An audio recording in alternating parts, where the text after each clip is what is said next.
So, Coach, I guess start with free throw disparity. There's a lot of talk about it, your thoughts about it, and then you've talked about one thing you got to do is not foul, but how do you do that and play aggressive defense? So address those two if you could, please.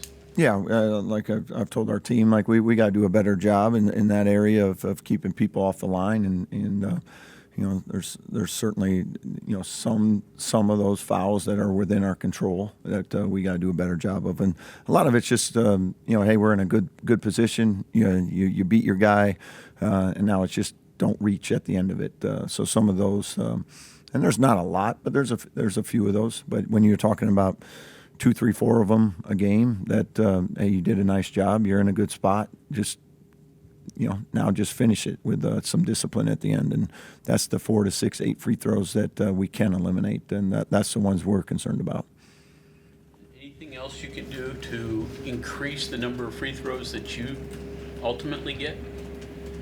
Yeah, I mean, it's you know, obviously getting to the rim is a big part of that, and you know, what your team can do to try to get there better. You know, you're trying to play to the strengths of your team and who can do that, and what type of spots we can put them in to be able to get to the rim and be successful. So, you know, Javon gets there quite a bit, and you know, he needs to keep attacking because you know, I do think there are opportunities still there that those calls are, you know, can be made at times, and he's someone that you know, draws a lot of gravity. So when he gets in there, if there's contact, I think he'll get rewarded at some point. You seem to be someone who's kind of reluctant to talk about it. Is it one of those things where you think they even out over time?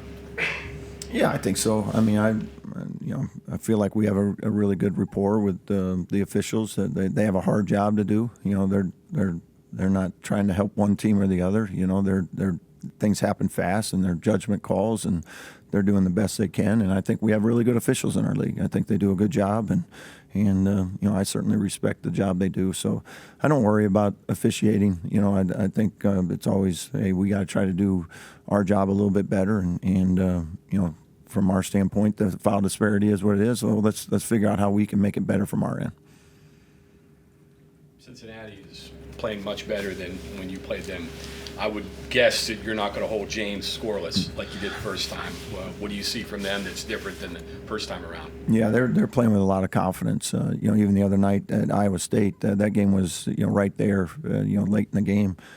So they really, after our game, I thought they went to Central Florida, won, played very well, especially offensively. Came back home, beat both BYU and Utah, and then lost a tough road game at Iowa State. So they're playing very well. Like they kind of found themselves. It felt like over these last 4 games. One other thing here, just looking at and wild rebounding disparities. I mean, they've either doubled up teams or gotten doubled up, and yet have won. What are you seeing there? Yeah, you know, even in our game, I thought that they were very aggressive offensive rebounding. You know, that's something that we you know, like every game, but we got to continue to you know, make that a priority to try to keep them off the offensive glass because they do go aggressively. They've been shooting it well, you know, so some of those, like, they're scoring at a higher clip. There's not as many offensive rebounds to get on a couple of the games where those rebounds, you know, maybe flip-flop for them, but they are a good rebounding team overall. Are they better offensively? Are you seeing better things from them with the guys they got out there? I think most of it's James. I mean, he's been playing at a high level. I don't have the exact stats in front of me. I think he's averaging 22 a game over his last 4. Yeah, something like that. So that's a big difference for them. And then it's now everybody else gets freed up a little bit. But he's coming off, and he's making hard ones. You know, he's coming off. He's getting step backs from 15, step backs from 3, and getting to the rim, and just putting a lot of pressure on you to try to stop him and slow him down. You got a bunch of open shots at Baylor, and you know, a few went down, but a lot didn't. You live with what you had, and just think it'll come around better in terms of shots going in. Yeah, I really liked the shots we got. Again, it's you know, we want our guys to make them. They want to make them. They just didn't go down, and like I told the team, that's all year. That's just what it is. As long as we're taking good ones and we're getting the guys we want shooting them, which we were.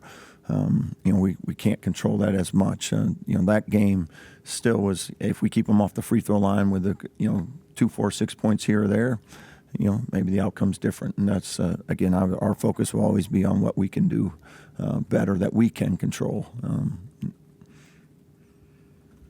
do you think your team handles the free throw disparity? Because it can affect the way you guard, it can affect the way you drive, or maybe the shots you make. I don't know if you can counsel them during the game, but after the game, before the game, is that something you manage or monitor? Yeah, I think like we've told them, like our identity is to be physical and tough, and they've done a good job of that. We're one of the better defenses in the country for that reason. It's just a matter of cleaning those little reach fouls. That's not being physical. That's not being tough. That's just you got to have a little more discipline at the end of it. Just to fight that urge to try to get that last little reach. And again, that's 4 or 6 points. That's it. That's all we're talking about. So, we've had four games, one win and 3 tough losses. And when you're talking about games being decided by 2, 4 points, where can we find those 2 to 4 points from? And that's an area right now that we got to find it. We got to keep them off the line. We got to get to the line more. You mentioned James, but like when you last saw Cincinnati get booed, they scored 50 points, and then just like in the next game, it wasn't like it was a slow burn. Yeah. Is that unusual when you're scouting teams and the first 4 games look totally different than the next 4 games in between? Yeah, it is. From that day when we played them to the way they're playing now, and as you said, how fast it happened. It's like they just I don't know if going on the road freed them up, and they got a bunch of they scored a bunch of points, got a little confidence there, and then went back home and won a couple. So that's but their talent is really good. I mean, they coming into the year, I think. Don't quote me on this. I think they got up to as high as 10th in the country in the non-conference. So they're a very good team, and we certainly know that and understand that. First meeting, I think one of your big concerns was their lob game, and obviously with the way you guys defended, they couldn't really get into the paint, kind of shut that down. With James now kind of taking off, that probably maybe changes. I mean, now you got to maybe devote a little bit more space to go out. Right. Cover him, and maybe that opens up the lob game. I mean, concerns, I guess. Yeah, certainly. That's it's something we did a pretty good job of with taking away their lobs. I also felt like going back and watching the tape, they also missed some pretty good opportunities from the guards. So I don't want to count on that again. I thought on the flip side, we also made a lot of really hard shots that game. Javon had some of those at one of those nights where he's hitting step backs, and Joe was hitting 27-footers as the shot clock's running down. So there was a lot of points. It's like, I don't know if we can get those again, and I think they'll make these again. So, from the way the game played out, great. That's awesome. But I don't know that going into game 2 we can count on that again. So we got to make sure that we make the proper adjustments that we need to defensively to limit both, with James playing the way he is now. So that's going to be a big part of it. And then offensively, how can we get some better looks and not just have to rely on maybe those type of shots, throughout the game. You could just count on that, I guess. Yeah, that'd be great. Yeah. On the free throw situation, you had the same officials in the Missouri Valley Conference. Did you have at Drake the same kind of problems playing? And I assume you played the same kind of defense. Not really. No, I mean, like I said, I think it's just a stretch we're in. It's the way the games fell, whatever.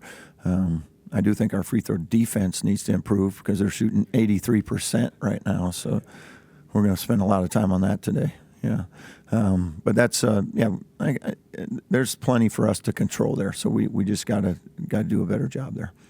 This predates you, but there is the weekend Mountaineers at the Coliseum, and there's been the midweek Mountaineers at the Coliseum. I think the record's like 5 and 11 midweek games over the last 4 or 5 years.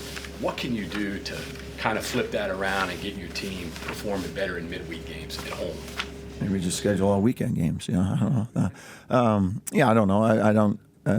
You. Yeah, and so it's first year and things, and certainly recently we've lost some games on the midweek, but I think that's just all whatever. I don't care if it's Tuesday or Saturday. Like we need to play and play well, and we just haven't played as well in a couple of the games. A couple of tough losses midweek, but certainly on the weekends we've got bigger crowds, and the atmosphere is really lively, and we've had a little bit of bad fortune this year with just some bad weather days on the weekday games that's impacted a little bit of people being able to get here and stuff, but that's not why we've lost. Again, we got to just do our part and go play well. Maybe more internal with the guys. Hey, you got to take care of business, that kind of thing. Yeah, I mean that's always the case. Like I said, whether it's Wednesday or Saturday, it's let's go play well. I'm kind of curious. Have you had to adjust in the sense of now being at a Power 5? You've obviously had these high moments and so-so moments and low moments, and here we are now in the middle of February. West Virginia, is positioned where it is postseason wise. Whereas, if you were at Drake sitting here at 15-10, I mean, you're not on the bubble. I mean, you're not. What I mean? It's two completely different worlds. I'm wondering if you've had to adjust to that this year at all. Or...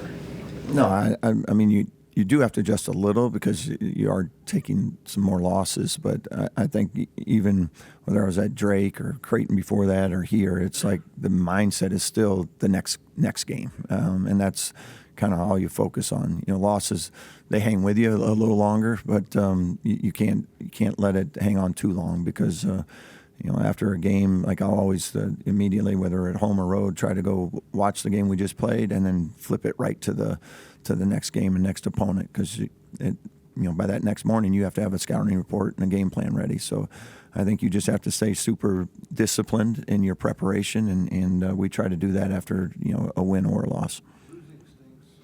I get it, no matter what school you're at, but you do have the comfort zone to lose more here and still be able to come back from it, rebound from it. Whereas with Drake, I mean, you had to have 20 wins by start of February pretty much to even and then probably still win your conference tournament. I mean, yeah, it's two different worlds. Right. Yeah, they're two different types of pressure probably. At Drake, we understood like you can't drop a couple that that. And even though it's conference play, conferences are all hard, and conference play is what it is. Like you play 30-some games in any league, you're going to have some bad nights. And the good part is, we're in a league that's got a lot of really good teams, and you're going to have a couple nights that you don't have it, but you can survive those nights. But ultimately, you still have to go, win games and win enough games to get you there. Along the same lines, what is your definition of a tournament team? Your definition of a tournament team? I don't know. I mean, like, The committee has to have one in their yeah. mind. I mean, like for us, like as you watch other teams, you as coaches, we don't get a vote, but you can go like that's a really good team. That's a tournament team. And I feel like we have one. We got to finish this season off, obviously, with some wins, but. We have the components and the makeup of a team that belongs in the NCAA tournament. Now, like I said, we still got to do our part, continue to win games. But when you have, whether it be offensively, defensively, chemistry, whatever it is, like every team's got something they hang their hat on, and I feel like we have enough components there that we have a team that can make the NCAA tournament and go win some games, and that comes down to playing well when that time comes. But we're late in the year. You're getting a little down that stretch run, so we understand right now it's none of that stuff matters. It doesn't matter what I think or anybody else thinks. We have to keep winning games. The year you made it as an at-large, any similarities to now? Say that again. The year you made it as an at-large at Drake, like any similarities to like how you're trying to finish here? And I mean, because the outcome is the same ideally, right? But like with Drake, kind of rare, right, to do it as an at-large, and here 8 teams, 9 teams in the conference can make it. Anything that reminds you of that experience or you can draw on? Maybe they were a little different. That was also the COVID year, so there was no fans, and we were playing back-to-back Saturday, Sunday games, and so there was just a lot of different things going on that year. But No, I just think everybody right now. It's February. It's it's that time. All the games are magnified, and you know, they all matter. But now everybody's got an increased importance on each game, and there's none more important to us right now than Wednesday night. What can you recall about the way they guarded Javon the first game? And then it almost seemed like they had two different tactics. Like plan A didn't work and they went to plan B. Yeah, they did a few different things. You know, early in the game they were kind of icing the ball screens. Then they went to a little bit of almost trapping out of the ice or being more aggressive in it. And then they did a little bit of switching as well, especially when Amani was in the game. And they switched some of those ball screens. So kind of threw a little bit of everything at us in that particular game. Almost everybody in the Big 12 except for two. So your perception of what you thought the league would be like before you started playing and the reality now that you've seen it. Yeah, I think it's exactly what we thought it would be. Like, you know, physical, tough league, well coached, good players, great fan bases. It's you know, it's every night is you got to be ready to go, and there's just no nights off. And when you talk about a 20 game schedule, it's a good one. You know, so you got to get like I said, we got to get our guys you know, each and every night ready to finish this you know, 20 game slate that we just went through. But it's that time of year where it's like you got to really dig in now, and you know, that every opponent you have is still a quad 1, quad 2 team. So plenty of opportunities, but plenty of challenges also at the same time. Because of the way Yesifou played at Cincinnati, do you factor that in, thinking that, you know, he'll probably be a little bit bigger part of their defensive plan tomorrow? I'm sure he will be. You know, to be honest, there was just some of the shots he made. You know, one was like at 29 feet with 1 second on the clock. One was right before half. He had a couple other ones too, in transition and things. So, you know, I'd love for him to go 6 for 6 again. I'll make sure and get him a couple more shots this time. So that'd be a really good deal. Anything else? Thanks, Coach. Thank you all.